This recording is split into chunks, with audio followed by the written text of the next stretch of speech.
Hey, Courtney. So we can talk about this right triangle.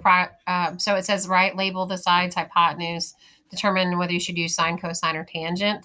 And then your answer should be one of those ones that's at the bottom.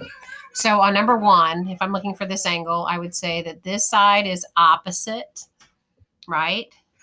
So the four is out, and this is adjacent. So that means we're going to use the tangent function.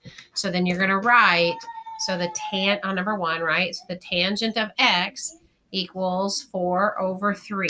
And then if you're finding an angle in your calculator, you're going to need to type inverse. It should look like a tangent to the -1. So, so in your calculator, if you type inverse tangent. Again, it looks like tangent to the negative first. It should be right above your tangent. We do that. So it looks like this, right?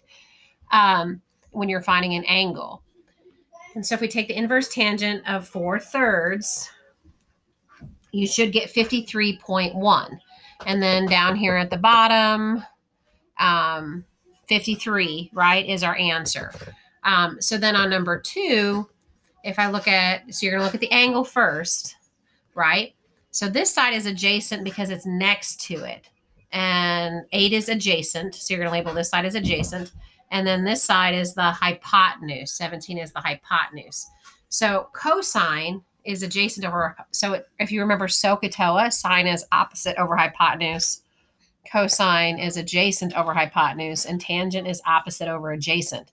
So on number two, if this is adjacent and this is the hypotenuse, we're going to use cosine. So we're going to type the inverse cosine on number two. So it's the inverse cosine of 8 over 17, right? You can type that in as a fraction or use the division sign, but you should get 61.9 or 62. Right? So all of your answers should be one of the answers that's down here. And so the last one we'll talk, so that number 3 would be a cosine again. Number 3 is a sine. So if I look at angle X, 8 is opposite. So you're going to label that's opposite. 17 is the hypotenuse. So on number 3, we would do it's sine, right? Because sine is opposite over hypotenuse. So then we're going to do the inverse sine of 8 over 17,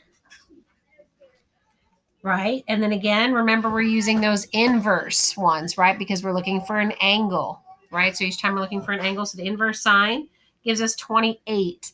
So for number 3, we got 28.